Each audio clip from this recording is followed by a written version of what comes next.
I don't need to tell you that Jaws was a highly influential film in the horror genre, making people piss scared to go into the ocean and making way for other terrifying tales of the deep like Piranha and Orca, killer whale. It begins with Captain Nolan, played by Richard Harris, a fisherman from Ireland trying to rake in the big bucks through the catching of rare and/or dangerous sea life. In his latest quarrel with a great white, he comes face to face, or rather boat to wetsuit, with marine biologist Rachel Bedford. Rachel's underwater malarkey gets in the way of catching a great white shark, which Nolan intended to sell to an aquarium for high pay, but his interest is soon shifted to another great creature of the sea, as he witnesses a killer whale brutally ram the great white out of nowhere, killing it on impact. It's interesting to note that Roger Corman's Piranha rather blatantly features a Jaws arcade game, pretty well stating, yeah, this is a Jaws knockoff. Gonna do something about it? Orca takes this about 10 steps further by making Jaws its little bitch. Yeah, here's your great white, now plain white. Nolan pursues Rachel with his newfound fascination for the orca, and the two form a heated and often argumentative, yet friendly and mutually respected bond. What does contradiction mean? Nolan sets out to capture a killer whale, but by mistake ends up killing its mate and child. At first Nolan thinks nothing of it, but soon realizes he has enraged the orca, which has begun to taunt him left and right, destroying other boats, scaring fish away from the community, even somehow causing a gas leak and lighting up the night sky with explosions.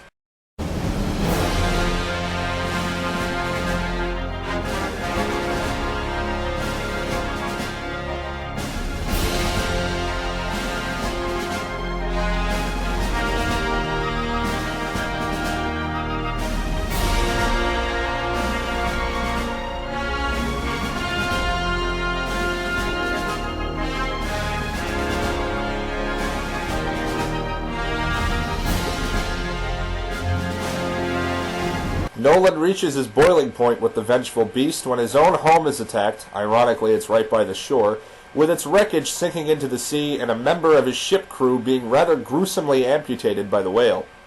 Apparently for killer whales, legs equal lunch. And did I mention it was already in a cast from a previous attack? This sumbitch doesn't fuck around. Nolan decides to meet the whale on its own turf, setting sail with Rachel and remainder of his crew, a couple curly-headed dudes, and an Indian spirit guide. Okay, fine. There's more to it than that. Umalek, played by Will Chief Break-Everything Sampson, is interjected into the plot early on as a friend of Rachel's. He serves as an advisor to Nolan, usually after bad shit happens, telling Nolan that the orca is after him and will hunt him until the end of days. This falls pretty much on deaf ears up until the house-crashing, leg-eating incident. Before that, Nolan wanted to simply put an end to the whale for the fishing town's sake, but now, it's fucking personal. The film reaches its highlight when Nolan decides to let the orca choose the place of their final battle. I'm dead serious. The whale swims with its fin out of the water so Nolan's boat can follow close behind.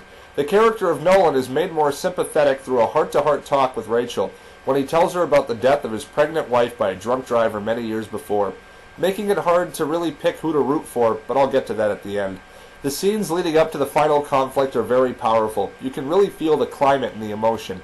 Nolan goes from the brash, cocky Irishman he was at the start of the film to a stark, stone-faced shell of a man, seemingly on a suicide mission.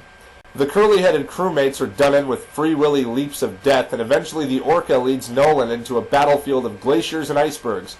The whale pushes an iceberg at the boat, causing it to capsize, which kills Chief due to falling ice debris.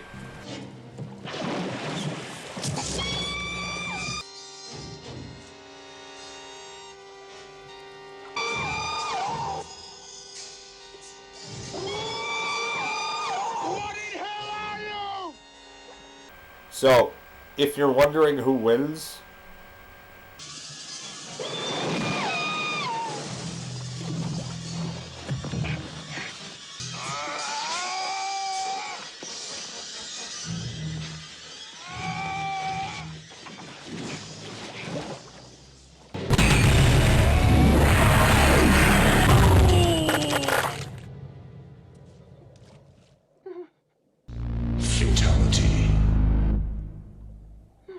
kind of surprising, actually, isn't it? Imagine if Jaws ate Roy Scheider, or the flying piranha killed Bishop.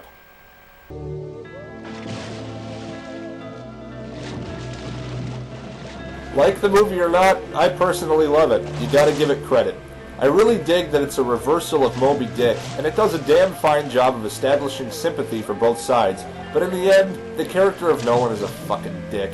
Accident or not, he brutalized the family of a living creature for his own financial gain. It's awful what happened to his wife and unborn child all those years ago, but he chose to fuck with the wild. And the wild fucked him hard.